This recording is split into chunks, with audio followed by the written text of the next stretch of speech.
faith book, the book of faith, the Word of God, the Bible. Hello po, magandang araw po sa inyo. Ako po si Christine Tika at ang ating FBK po ngayong araw na to ay hango sa Book of John, chapter 17, verses 15 to 21. I do not ask that you take them out of the world, but that you keep them from the evil one. They are not of the world, just as I am not of the world.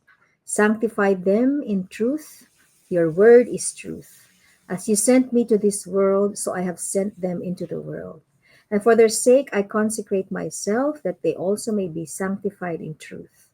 I do not ask for this only, but also for those who will believe in me through their word, that they may all be one, just as you, Father, are in me, and I in you, that they also may be in us, so that the world may believe that you have sent me. Yan po, pagpalain po ng Panginoon ang pagkakabasa po ng kanyang banal na salita. Ito pong binasa ko po ay mula sa chapter 17 ng Book of John. Ang buong chapter na to ay, ang tawag po rito ay the High Priestly Prayer of Jesus Christ. Ito po ang panalangin na ginawa ng Diyos sa public o sa harapan ng kanyang mga apostles bago po siya arestuhin. Nung naalala niyo po nung ang Panginoon ay inaresto sa Garden of Gethsemane, this was the time that he spoke these words just right before his arrest, because Jesus already knew that his time is almost near. Alam niya na po na anytime kukunin na po siya ng mga sundalo upang yung i-crucify po siya. So, ito pong prayer na to ay nasabi po ng Panginoong Jesus. Ano po ba ang high priestly prayer? Ito po ang panalangin na sinabi ng Panginoon patungkol po sa kanyang mga apostles, sa kanyang mga tagasunod. Sabi niya, 'di ba, dito sa binasa ko kanina, meron siyang panalangin na sinabi sa kanyang ama. Sabi niya, una is to keep his apostles or his followers from the evil one. Bigyan ng proteksyon ng Panginoon mula sa kaaway ang mga tagasunod ni Kristo. Pangalawa, pinanalangin din niya to sanctify them in the truth, because God's word is truth. Lahat pong itong prayer request ng Panginoong Jesus ay tumutukoy para po sa kanyang mga tagasunod. Okay? Pero meron siya magandang sinabi dito sa nabasa ko kanina, no? Sabi ng Panginoon na hindi lang ang panalangin na to ay ino-offer niya para sa kanyang tagasunod, pero ino-offer niya rin sa mga maniniwala sa kanya. So may future may future tense, no?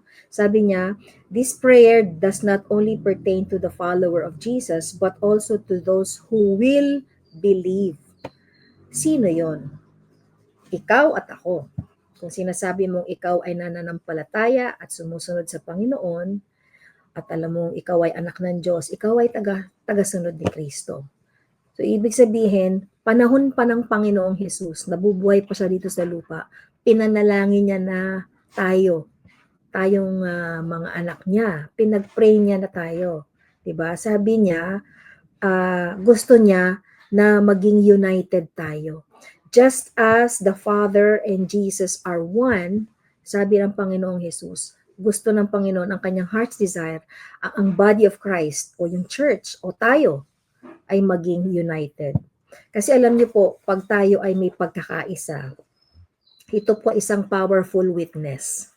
Ito po ay isang makapangyarihang patotoo sa buong mundo na buhay ang ating Panginoon, makapangyarihan ng Panginoon, 'di ba? Yan ang pinaglilingkuran natin, Diyos. Unity is a powerful witness to the world, so that the world will know that God sent His Son Jesus Christ, so that the world will also experience the same love of God through His Son Jesus Christ.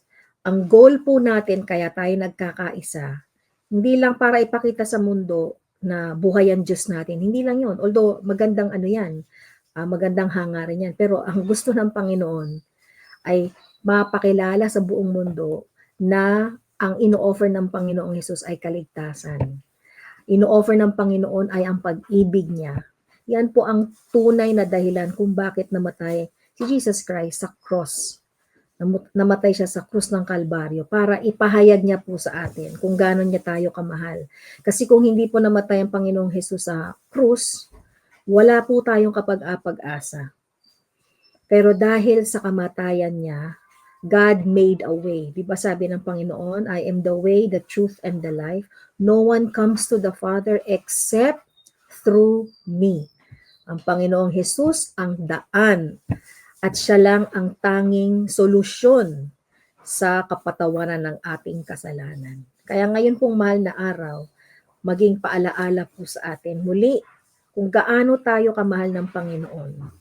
Ipinanalangin niya na tayo. Buhay pa siya dito sa mundong ito. Pinag-pray niya na tayo. Pinag-pray na ng Panginoon na magkaisa tayo. Upang sa gayon kapag tayo nagkakaisa, makita raw ng buong mundo ang pag-ibig na makikita lang natin sa Panginoong Hesus. At ang pag-ibig na yan ang nagdala ng kaligtasan natin. Magandang araw po sa inyo muli. Ako po si Christine Tica. Nawa ngayon pong linggo na to sa pag-alaala natin sa isang tinatawag nating mahal na araw ay pagmuni-munian natin ang kabutihan at pag-ibig ng Diyos sa ating lahat. Palain po kayo. God bless you.